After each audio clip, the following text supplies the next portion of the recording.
से आता हूं, मैं हमारे बुनकर भाइयों को सलाम करता हूं। ये वो काम कर रहे हैं जो हजरत आदम अलैहिस्सलाम करते थे। ये वो काम कर रहे हैं। वो हमको कपड़ा पहनाते हैं। और ये वो बरादरी है जो 8 महीने मंदी का शिकार रहती है और 4 महीने काम करके अपना पूरा साल भर का इंतजाम कर लेते हैं। मैं आपको सलाम करता हूं। ये वो अंसारी लोग हैं जो हर खैर के काम में, हक के काम में आगे बढ़ते हैं। और मैं हमारे अंसारी भाइयों को पैगाम और ये बताना चाहता हूं कि जैसा कि हमारे गुड्डू जमाली साहब ने कहा कि आप अकेले नहीं हैं, गुड्डू जमाली आपके साथ था, है और रहेगा। आपके वोट से इंशाअल्लाह, दुआओं से, आशीर्वाद से विधायक बनेगा।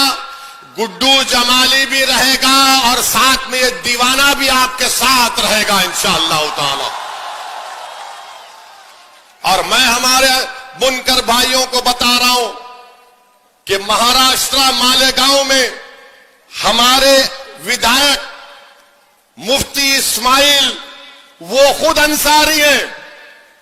मुफ्ती इस्माइल साहब मालेगांव के हमारे एमएलए, मजलिस इत्तेहाद अल मुस्लिमीन के, वो हमारे पार्टी लीडर हैं। महाराष्ट्र की विधानसभा में 2 एमएलए हैं हमारे, एक मुफ्ती इस्माइल और धूलिया से हमारे शाह साहब हैं।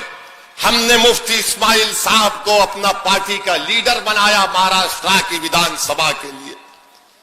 तो मैं हमारे बुनकर भाइयों को भी कहना चाह रहा हूं कि मैं जानता हूं कि यान का मसला है, यान का रॉ मटेरियल का मसला है।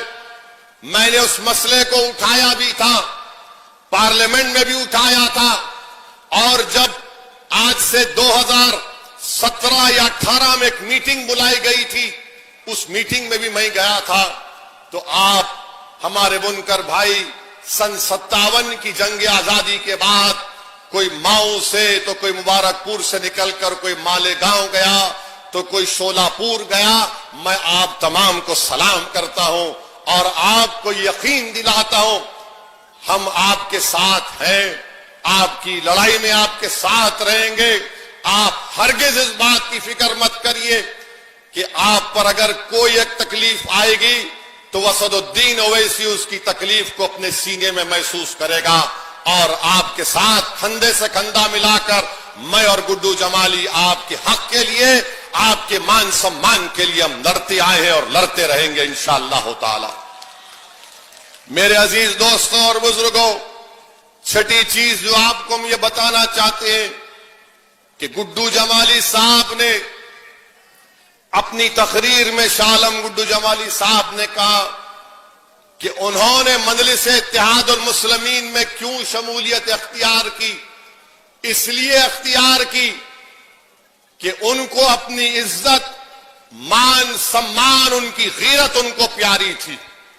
मैं उनको सलाम करता हूं कि अल्लाह सुब्हाना व तआला ने उनको खुददार बनाया, अल्लाह उनको और खुददार बना दे।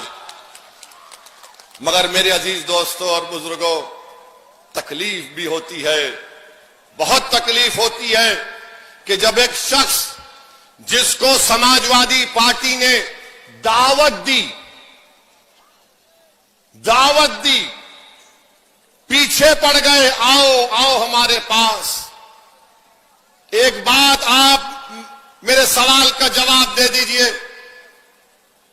अगर मैं कल आपके घर पे आ जाऊं, आपकी चौखट पर आ जाऊं और आपसे कहूं कि मैं आपसे हाथ फैलाकर अपील कर रहा हूं कि आप गुड्डू जमाली को वोट दे दोगे, तो अगर आप अपने घर में मुझे बुलाकर बिठाकर पानी पिलाते और कहते हैं कि जाओ ओवैसी, हम तुमको वादा करते हैं कि हम तुमको वोट देंगे। जब गुड्डू जमाली को अखिलेश ने घर पर बुलाया, आपने घर पर बुलाकर झूठ बोला, घर पर बुलाकर झूठ बोला और झूठ बोलकर धोखा दे दिया। ये समाजवादी पार्टी के नेता अखिलेश यादव का किरदार है कि घर को बुलाकर, अपने घर को बुलाकर, गुड्डू भाई आजमगढ़ में कहां से लड़ना है लड़ो, गुड्डू भाई ने कहा कि हम मुबारकपुर के विधायक हैं, उनको आश्वासन दिया, तयक़ुन दिया, और उसके बाद लॉलीपॉप पे लॉलीपॉप, लॉलीपॉप पे लॉलीपॉप देता गया। अब जो समाजवादी में रुक गए हैं, चूसो लॉलीपॉप, चूसो, मारो सीटी गाजर की पुंगी की।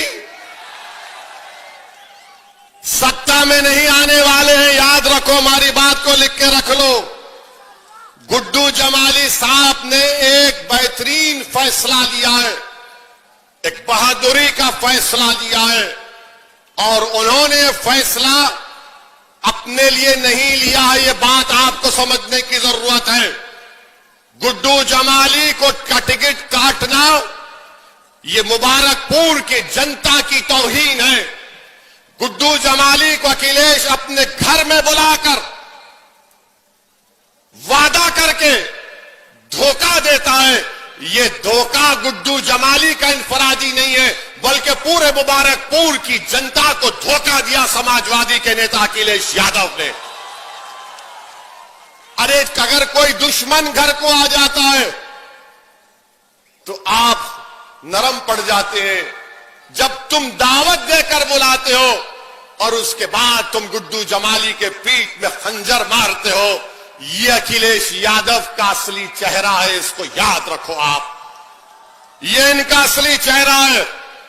जो विधायक है 10 साल का, अभी सत्ता में नहीं है, ना आएंगे इंशाअल्लाह, मगर अहंकार इतना है कि घर पर बुलाकर आप जहर का प्याला उसको पिलाने की कोशिश करते हैं। मेरे अजीज दोस्तों और बुजुर्गों, ये अखिलेश, जनाब अखिलेश यादव साहब, वरना फिर ससुराली नाराज हो जाएंगे। जनाब अखिलेश यादव मोहतरम भी हैं। अब इससे आगे बहुत बोल सकता हूं, इंतजार करूंगा आज की रात का। कल कहां पर है गुड्डू भाई जलसा?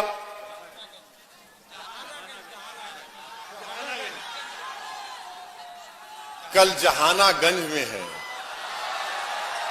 आएंगे ना आप? कितने आएंगे? हाथ उठाइए। वहां पर पूरे जहां की बात होगी इंशाअल्लाह। मेरे अजीज दोस्तों और बुजुर्गों, ये इनका असली चेहरा समाजवादी पार्टी के नेता का। अब 7वीं बात हमारी सुन लो आप, कि यहां से मुलायम सिंह यादव साहब भी एमपी थे, अखिलेश यादव भी अभी एमपी हैं, मैं भी हैदराबाद से 4थी मर्तबा का एमपी हूं। मैंने अपने क्षेत्र में एक मिसाल दे रहा हूं आपको। एक विधानसभा है, उसका नाम कारवान है। कारवान विधानसभा में मैंने अपने एमपी लैग के पैसों से 10 करोड़ की बच्चियों के लिए एक डिग्री और इंटर कॉलेज की बिल्डिंग बनाई मैंने, जिसमें हमारी बेटियां हिजाब भी पहनती, नहीं भी पहनती, एक आलीशान बिल्डिंग मैंने बनाई। मैं अखिलेश यादव से, समाजवादी के लोगों से पूछना चाह रहा हूं, तुमने अपने एमपी लैग के पैसे कैसे इस्तेमाल किए आजमगढ़ में? बताओ मेरे को, कहां इस्तेमाल हुए? बताओ हमको, कहां इस्तेमाल किए? बताओ आप। अब आपको और एक मिसाल दे रहे हैं। अब ये हमने सुना कि गुड्डू भाई के बारे में बोल रहे हैं कि अगर ये एक जीत जाएंगे तो क्या होगा,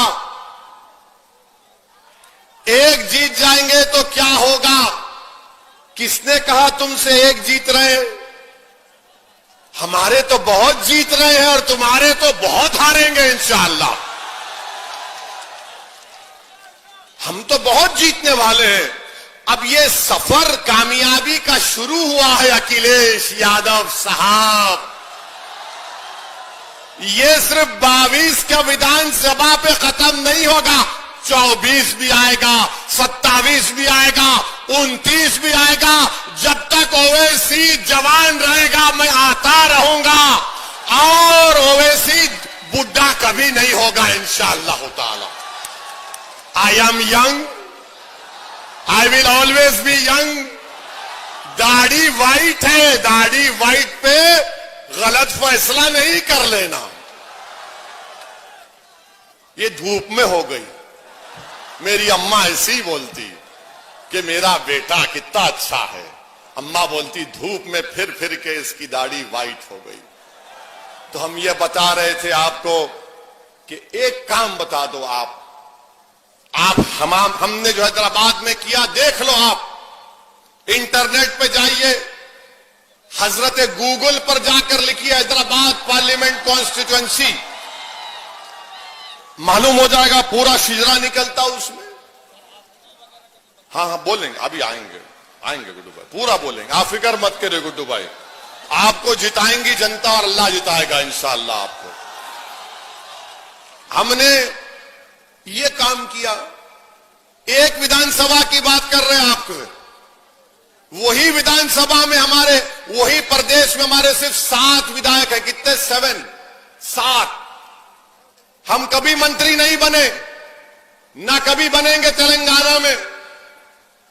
वहां पर हमने, वहां की सरकार, हमारे मुख्यमंत्री चंद्रशेखर राव साहब अच्छा आदमी है, अच्छा आदमी है, अखिलेश की तरह बेवफा नहीं है। उनके साथ हम बैठे। कब बैठे? 2015 में मैं और हमारे भाई अकबर बैठे और चंद्रशेखर राव साहब से कहा कि आप अल्पसंख्यक समाज मुसलमानों के लिए क्या कर सकते। तो चंद्रशेखर राव साहब ने कहा कि बोलो सद भाई क्या करना।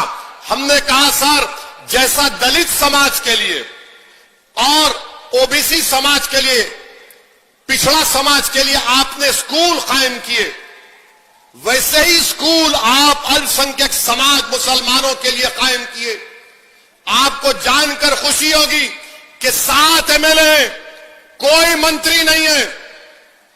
हमारी मजलिस इत्तेहादुल मुस्लिमीन की मुतालबे पर तेलंगाना के मुख्यमंत्री ने तेलंगाना में अल्पसंख्यक समाज के लिए स्कूल खोले, रेजिडेंशियल स्कूल, 6 क्लास से 12th क्लास तक बच्चियों के लिए और बच्चों के लिए, जिसमें पढ़ाई फ्री, रहना फ्री, खाना फ्री, और उस स्कूल में एडमिशन के लिए एंट्रेंस एग्जाम लिखना पड़ता। अब आपको बता रहे आपकी ताकत क्या होती है, आपके विधायक की। सब लोग बोलते हैं सत्ता आएगी क्या तुम मुख्यमंत्री बनोगे, क्या तुम मंत्री बनोगे। अरे सबको बाजू रखो। 7 विधायक हैं। आज तेलंगाना में पिछले 6 साल से 60,000 मुसलमान बच्चे और बच्चियां गवर्नमेंट के पैसों पर फ्री में तालीम हासिल कर रही हैं। फ्री में 1,000 2,000 नहीं, 60,000 30,000 हमारी बेटियां, 30,000 हमारे बेटे जो गरीब परिवार के हैं, जिनके मां बाप, जिनका वालिद ठेला बंडी पर कारोबार करता, जो जरी का काम करता, जो टेलर है, जो रंगरेज है, जो फुटपाथ पर कारोबार करता, उनकी औलाद फ्री में तेलंगाना में 60,000 बच्चे और बच्चियां फ्री में पढ़ रही हैं। हमको अगर मंत्री बनना होता तो बहुत पहले बन जाते। हमको मंत्री बनने का कभी शौक था ना है ना कभी रहेगा। हमारी जिंदगी का मकसद ये कि जो हमको वोट डालता है, धूप में खड़े होकर जो लाखों की तादाद में हमारे भड़काऊ भाषण को सुनने के लिए आते हैं, हम उनके लिए क्या कर सकते हैं। अगर जरूरत पड़ी तो हम अपनी जान को भी तुम पर फिदा कर देंगे। याद रखो हमारी इस बात को। 60,000 बच्चे और बच्चियां पढ़ रहे तेलंगाना में। बताओ अखिलेश यादव, तुम मुख्यमंत्री थे, आपके वालिद मुख्यमंत्री थे, एक 10 स्कूल तो बताओ जो तुमने अल्पसंख्यक समाज के लिए खोले। बताओ तुम। और हम हमारे ससुराल के लोगों से भी पूछ रहे, तुम भी बताओ, तुम भी बताओ। बताओ सिर्फ 7 एमएलए, 7 MLA, 60,000 बच्चे और बच्चियां पढ़ रहे हैं। कभी हैदराबाद आइए, हमारे मेहमान रहिए, हम आपको लेके जाएंगे इन स्कूलों को, आप खुद देख लीजिए। गवर्नमेंट का पैसा है, एक पैसा गरीब नहीं देता उसमें। हमारे से लोग आके लड़ते, बोलते कि अगर ओवैसी अगर तुम एडमिशन नहीं दिलाओगे तो हम तुमको वोट नहीं देंगे स्कूल में। ये मिजाज हमको पैदा करना है। और तीसरी बात, लोग बोलते हैं कि ओवैसी फिरका परस्त है। अरे भाई, हैदराबाद में मेरे 44 कॉरपोरेटर हैं, 44 में हमारे 5 हिंदू भाई हैं। अच्छा, ये जब हमारे पास 1 साल पहले बल्दिया का इलेक्शन हुआ तो बाबा आए थे, हमारी कॉन्स्टिट्यूंसी में। 4 घंटे योगी फिरे हैदराबाद पार्लियामेंट कॉन्स्टिट्यूंसी में, 4 घंटे। और जहां कहीं भी जाते, ओवैसी ये, ओवैसी वो, ओवैसी ये। अकेले हैं ना बाबा, कोई नहीं है तो गुस्सा हम पे ही निकालते। अकेले हैं बेचारे, अकेले रहते हैं। तो 4 घंटे हमारी हैदराबाद पार्लियामेंट कॉन्स्टिट्यूंसी में फिरे। अमित शाह आए थे। अमित शाह जिस कॉन्स्टिट्यूंसी में, एक कॉन्स्टिट्यूंसी में आकर अमित शाह जाकर प्रचार करे, आपको मालूम जिस कॉन्स्टिट्यूंसी में अमित शाह गए, पुराना पुल उस वार्ड का नाम है। और 4थी मर्तबा उस वार्ड से कौन जीता? मजलिस इत्तेहादुल मुस्लिमीन का काउंसलर, उसका नाम क्या है? राजमोहन।